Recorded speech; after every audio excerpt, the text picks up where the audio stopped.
నల్లధనం బయటకు తీసి దేశ ప్రజలకు పంచుతానన్న ప్రధానమంత్రి నరేంద్ర మోదీ హామీ ఏమైందని కేంద్ర మాజీ మంత్రి చింతామోహన్ ప్రశ్నించారు. కర్నూలులో త్రిగుణ క్లార్క్ హోటల్లో నిర్వహించిన మీడియా సమావేశంలో ఆయన మాట్లాడుతూ బీజేపీ అధికారంలోకి వచ్చిన తర్వాత 10% లంచం తీసుకుని ధనవంతుల రుణమాఫీ చేశారని తెలిపారు. కాంగ్రెస్ అధికారంలో ఉన్నప్పుడు పత్రికా స్వేచ్ఛ ఉండేదని, ఇప్పుడు పత్రికా స్వేచ్ఛ ఎక్కడ ఉందన్నారు. ఎస్సీలకు ఆంధ్రప్రదేశ్ రాష్ట్రంలో ఎలాంటి రుణాలు రావటం లేదన్నారు. అనంతరం కాంగ్రెస్ పార్టీ మాజీ కేంద్ర మంత్రి చింతామోహన్ మాట్లాడారు. అందరికీ నమస్కారం. ఈరోజు కర్నూలు పట్టణానికి రావడం, మిమ్మల్ని కలవడం చాలా సంతోషంగా ఉంది. దాదాపు 6 నెలల తర్వాత రావడం జరుగుతూ ఉంది. ముఖ్యంగా ఈరోజు రాజ్యాంగ పరిరక్షణ యాత్ర అనేది ఒకటి ఆగస్టు 3వ తారీఖున కుప్పంలో మొదలైంది. అది ఈరోజు పాదయాత్రలు చేస్తూ కర్నూలు పట్టణానికి చేరడం, ఆ పాదయాత్రలో నేను పాల్గొనేదానికి వచ్చిన సమయంలో మీతో కూడా 4 మాటలు మాట్లాడాలన్న ఉద్దేశంతో రావడం జరుగుతాం. ముఖ్యంగా 2-3 విషయాలు. ఒకటి, 11 సంవత్సరాల మోడీ పరిపాలన. రెండవది, 15 సంవత్సరాల ముఖ్యమంత్రిగా చంద్రబాబు నాయుడు పరిపాలన. మూడవది, రాష్ట్రంలో ఓబీసీలు ఎస్సీల స్థితిగతులు.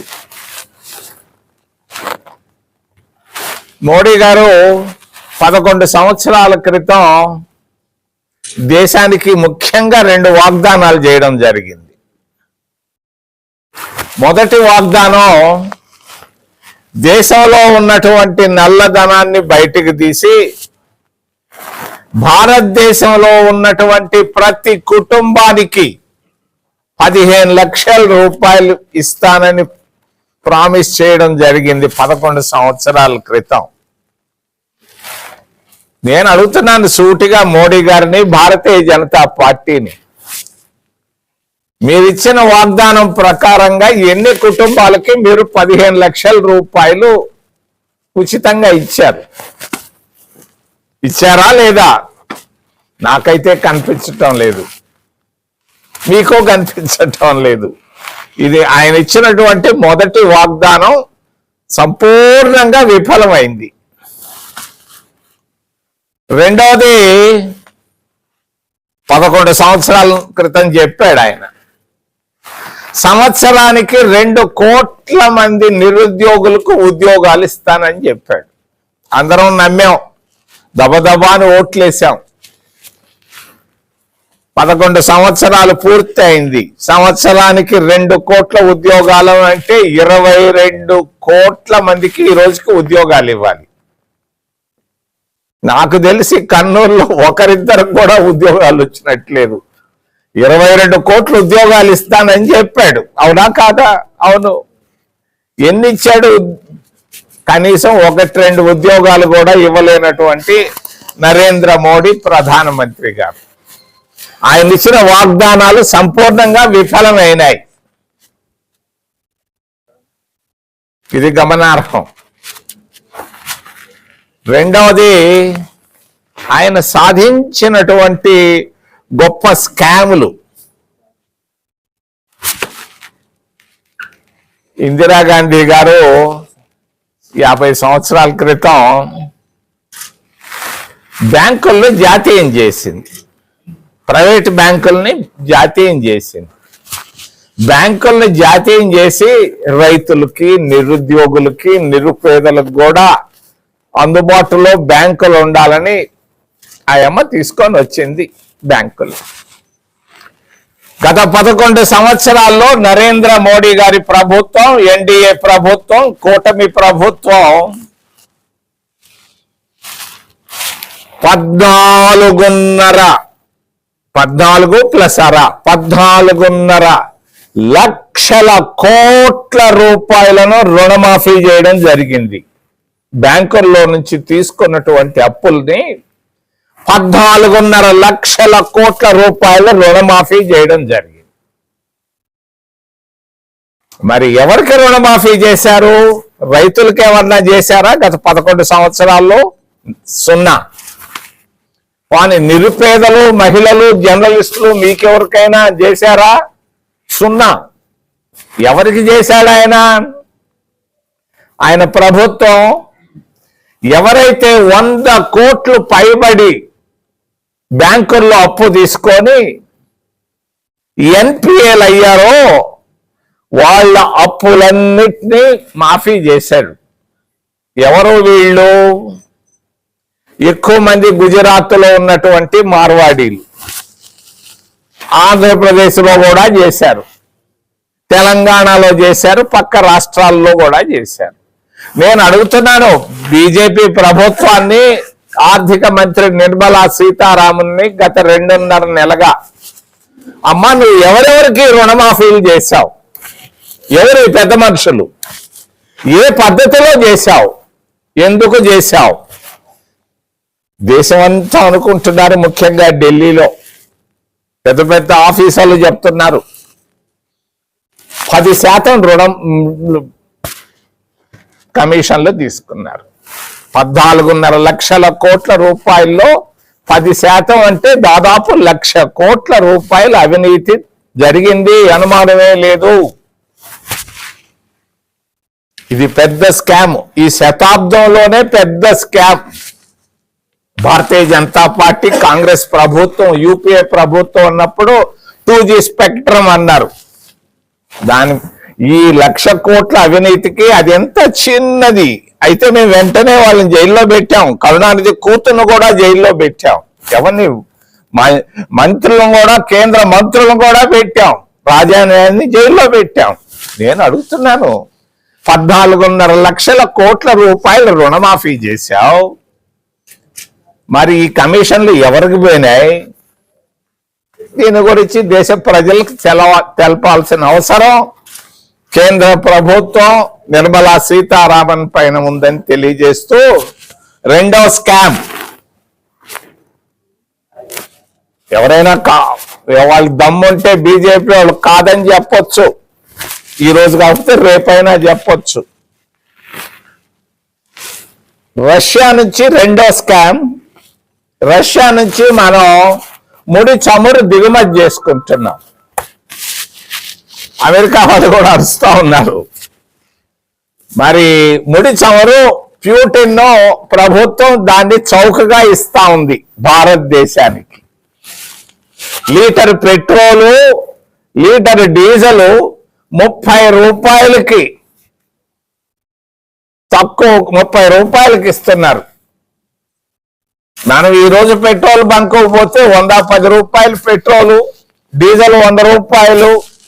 కానీ రష్యా నుంచి వస్తున్నటువంటి 1000 కోట్ల రూపాయల ముడి చమురు ఎవరికి ఇస్తున్నాడు అని నేను అడుగుతున్నాను. నరేంద్ర మోడీ గారిని. దేశంలో ఉన్నటువంటి 2 ఇస్తున్నాడు. చీప్గా వచ్చేది ప్రజలకు ఇవ్వాలి, చీప్గా వచ్చేది కోటీశ్వర్లకు ఇస్తున్నాడు. ఆయన కోటీశ్వర్ల మనిషా, ప్రజల మనిషా? మీరే నిర్ణయించండి. చౌకగా వచ్చేటువంటి చమురుని, పెట్రోల్, డీజిల్ ని ఆయన 2 స్నేహితులకు ఇచ్చుకుంటున్నాడు. దానివల్ల లాభం వాళ్ళు ఎంత పొందుతున్నారు? సంవత్సరానికి 50,000 కోట్ల రూపాయల లాభాన్ని పొందుతున్నారు వాళ్ళు. దేశ ప్రజలు అడిగేదానికి వాళ్ళకి తెలియదు, అమాయకులు. ఇది పరిస్థితి. భారతీయ జనతా పార్టీ, నరేంద్ర మోడీ గారి 11 సంవత్సరాల పరిపాలన. ఒక చిన్న ఉదాహరణ మీకు ఇచ్చి తర్వాత 15 సంవత్సరాల్లోకి వెళ్తాను. కాంగ్రెస్ ప్రభుత్వం ఉన్నప్పుడు, పివి నరసింహారావు ఉన్నప్పుడు, ఆ తర్వాత పత్రికా స్వేచ్ఛ ఉండేది. పత్రికా స్వేచ్ఛ ఉండేది. పివి నరసింహారావు ప్రధానమంత్రిగా ఉంటే కూడా ఇండియన్ ఎక్స్ప్రెస్ లో చుక్కలు పెట్టేవాళ్ళు మోకానికి క్యారికేచర్ వేసి. నేను ఆయన దగ్గర మంత్రిగా పనిచేసేటప్పుడు ఆయనతో మాట్లాడేవాడిని. సార్ చూడండి సార్, వాళ్ళు మన గురించి ఎట్లా బొమ్మలు రాస్తున్నారు, మన గురించి ఫస్ట్ పేజీలో బ్యానర్ ఐటమ్లు పెట్టి రాస్తున్నారు అని అంటే ఆయన నాతో అనేవాడు, వాళ్ళు మన గురించి రాయిపోతే ఎవరి గురించి రాసుకుంటారు, రాసుకోనిలే. అటువంటి ఔదార్యం, పత్రికా స్వేచ్ఛ ఒకప్పుడు కాంగ్రెస్ ప్రభుత్వంలో ఉండింది. ఇప్పుడుందా పత్రికా స్వేచ్ఛ? మిమ్మల్ని అడుగుతున్నాను. మీరు రాస్తే కూడా మీ పెద్దలు దాన్ని అనుమతిస్తారా? లేదు. పత్రికా స్వేచ్ఛ పోయింది, తగ్గింది బాగా. బీజేపీ ప్రభుత్వంలో బాగా తగ్గింది. నరేంద్ర మోడీని గురించి రాసే దమ్ము, ధైర్యం ఎవరికైనా, ఏ పేపర్కైనా, ప్రింట్ కానీ ఎలక్ట్రానిక్ మీడియాకి కానీ ఈ రోజు ఉందా? కాంగ్రెస్ ప్రభుత్వంలో మమ్మల్ని అందరి గురించి రాస్తా ఉంటే రాసుకొని లేని ఉండేవాళ్ళు. ఈ రోజు రాసే ఎవరైనా రాస్తున్నారా? లేదు. పత్రికా స్వేచ్ఛ బాగా తగ్గిపోయిందని చెప్పక తప్పదు. 15 సంవత్సరాలు, రెండవది 15 సంవత్సరాలు చంద్రబాబు నాయుడు గారి ప్రభుత్వం, ఆయన ముఖ్యమంత్రిగా. నేను అడుగుతున్నాను, 15 సంవత్సరాల్లో అభివృద్ధిని గురించి మాట్లాడే చంద్రబాబు నాయుడు కర్నూలు జిల్లాకి ఏమైనా చేశాడా? నేను నిన్నంతా కర్నూలులో తిరిగాను. ఏమన్నా అభివృద్ధి ఉందా అని అంటే నాకు కనపడలేదు అభివృద్ధి. ఒకటి మాత్రం కనపడ్డది అభివృద్ధి, ట్రాఫిక్ కంట్రోల్లో లేదు, బాగా అభివృద్ధికి వచ్చింది. ఒక్క పోలీస్ ట్రాఫిక్ కానిస్టేబుల్ కనపడలేదు నిన్న. మరి కర్నూలు సిటీలో ఇటు ఆటోలు పోతున్నాయి, అటు సైకిళ్ళు పోతున్నాయి, 2 వీలర్లు పోతున్నాయి, ఏమి ట్రాఫిక్ కంట్రోలే లేదు. దీంట్లో అభివృద్ధి బాగా కర్నూలులో నేను స్పష్టంగా నిన్న కనపడ్డాయి. అభివృద్ధి అనేది ఏమైనా ఉందా? చంద్రబాబు నాయుడు కర్నూలు జిల్లాకు చేసింది, పోనీలే కర్నూలు జిల్లాకు చేయలేదు. మరి ఆయన సొంత నియోజకవర్గం కుప్పానికి ఏమన్నా చేశాడా? 30 సంవత్సరాలు ఎమ్మెల్యేగా, మంత్రిగా, 15 సంవత్సరాలు ముఖ్యమంత్రిగా చిత్తూరు జిల్లాలో ఆయన సొంత నియోజకవర్గానికి ఏమన్నా చేశాడా? నిల్. నేను పోయి చూశాను 4-10 సార్లు. కనీసం తినేదానికి ఇడ్లీ కొట్టు లేదు కుప్పంలో, కుప్పం టౌన్ లో. అది ఆయన సాధించినటువంటి గొప్ప విజయం. మరి చిత్తూరు జిల్లాకు నిల్లు. ఆంధ్రప్రదేశ్ రాష్ట్రానికి ఆయన చేసింది ఏంటి 15 సంవత్సరాల్లో? నేను ఆయన ముక్కుసూటిగా అడుగుతున్నాను, జవాబు చెప్పమని. రెండవది రాజధాని. 70 సంవత్సరాల క్రితం మద్రాసు నుంచి డివైడ్ అయ్యి ఎక్కడికి వచ్చింది, కర్నూలుకు వచ్చింది. హైదరాబాద్కు పోయింది. హైదరాబాద్ నుంచి తుళ్ళూరుకు పోయింది. మరి తుళ్ళూరు నుంచి ఎక్కడ పోద్దో నాకైతే తెలియదు. రాయలసీమ ఒంగోలు నుంచి కర్నూలు దాకా 10 జిల్లాలు ఉన్నాయి. 10 జిల్లాల ప్రజలు ఎవరు సంతోషంగా లేరు తుళ్ళూరు రాజధాని నగరం పైన. మరి ఉత్తరాంధ్ర వాళ్ళు కూడా లేరు, గోదావరి జిల్లా వాళ్ళు కూడా లేరు. మహా ఉంటే 2-3 జిల్లాలు, గుంటూరు, చివరన కృష్ణా వాళ్ళు ఏదన్నా సంతోషంగా ఉండొచ్చు. మరి 26 ప్రస్తుతం ఉన్నటువంటి 26 జిల్లాల్లో 2-3 జిల్లాలు తప్పించి 23 జిల్లాల ప్రజలు సంతోషంగా లేరు. నేను అంటున్నాను, చంద్రబాబు నాయుడు రాయలసీమలో పుట్టాడు పాపం, తిరుపతి దగ్గర. మరి ఈ రాజధాని నగరం అనేది రాయలసీమ జిల్లాల్లో ఉంటే బాగుండేది, శ్రేయస్కరం. మరి ఆ హైకోర్టు అది విశాఖపట్నంలో పెట్టుంటే సమంజసంగా ఉండేది. చంద్రబాబు నాయుడు ఏం చేస్తున్నాడో రాబోయేటువంటి 4-5 సంవత్సరాల్లో మనం రాజధాని విషయంలో పరిస్థితులు మనం తెలుసుకోవచ్చు.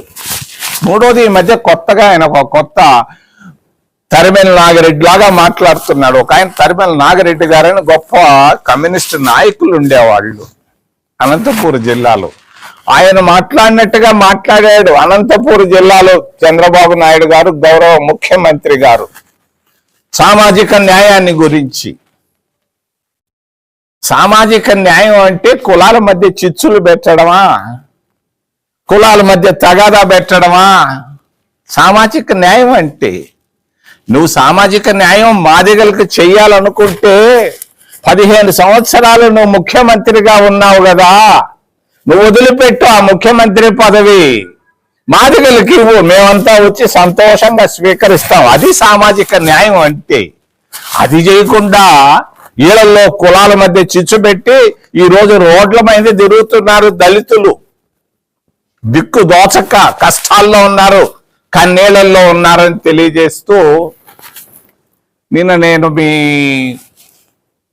కర్నూలు జిల్లా ఎస్సీ ఫైనాన్స్ కార్పొరేషన్కి వెళ్ళాను. ఇదే సమయంలో కార్పొరేషన్ లో ఉన్నాను.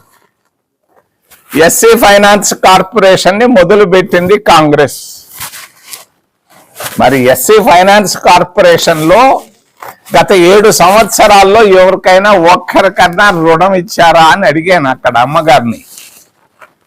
ఎవరికి ఇవ్వలేదు అని చెప్పారు. అయితే మీరు ఏం చేస్తున్నారమ్మంటే, ఇచ్చిన వాళ్ళకి నోటీసులు ఇస్తున్నాను, సంతకాలు పెడుతూ ఉన్నానని చెప్పింది. ఒక పక్కేమో 14.5 లక్షల కోట్ల రూపాయల రుణమాఫీ చేశారు. 160 కోట్లు ఉంది కర్నూలు జిల్లాలో రుణాలు, బహుశా రాష్ట్రం అంతా కలిపేమో. ఏమి ఎస్సీలకు కూడా రుణమాఫీ చేస్తే ఏం పోయిందయా చంద్రబాబు నాయుడు? ఎందుకయ్యా వాళ్ళకి నోటీసుల మీద నోటీసులు పంపిస్తున్నావు? ఏంటి మీరు చేస్తున్న కార్యక్రమాలు ఏంటని నేను అడుగుతూ, రెండోది సోషల్ వెల్ఫేర్ డిప్యూటీ డైరెక్టర్ గారిని కూడా కలిశాను నిన్న. ఆమెను అడిగాను, స్కాలర్షిప్లు ఏమన్నా ఇస్తున్నారా అని అంటే, అయ్యా అది మాకు సంబంధమే లేదన్నారు. మేము చదువుకునేటప్పుడు స్కాలర్షిప్లు ఫుల్ మెస్ ఛార్జెస్ వచ్చేది. ఈరోజు ఫుల్ మెస్ ఛార్జీలు రావటం లేదు, ఫీజు రియంబర్స్మెంట్లు రావటం లేదు. ఎస్సీ ఎస్టీ ఓబీసీ విద్యార్థులంతా కన్నీటితో ఉన్నారు. ఈరోజు నేను మెడికల్ కాలేజీకి కూడా వెళ్ళాను. కర్నూలు మెడికల్ కాలేజీ ప్రిన్సిపల్ గారిని కూడా కలిస్తే ఆమె చెప్పుకొచ్చింది, మెస్ బిల్లులో 25% ఇస్తున్నారట. వాళ్లకు 100 రూపాయలు అయితే 25 రూపాయలు ఇస్తున్నారట. 75 రూపాయలు కట్టుకోలేక కన్నీటితో ఉన్నారు. కర్నూలు జిల్లానే కాదు, ఆంధ్రప్రదేశ్ రాష్ట్రం మొత్తం మీద ఎస్సీ విద్యార్థులు, ఓబీసీ విద్యార్థులు, ఎస్టీ విద్యార్థులందరూ కష్టాలు కన్నీళ్లలో ఉన్నారు. ఆంధ్రప్రదేశ్ రాష్ట్రంలో పరిపాలన సరిగ్గా లేదు. ఊరకే ఉపన్యాసాలు, మీడియాలో తాటికాయంత అక్షరాలు రాయించుకోవడం తప్పించి ఆయన సాధించింది 15 సంవత్సరాలు సున్నా అని తెలియజేస్తూ, ఏదైనా ప్రశ్నలుంటే అడగమని మిమ్మల్ని చేతులెత్తి ప్రార్థిస్తున్నా.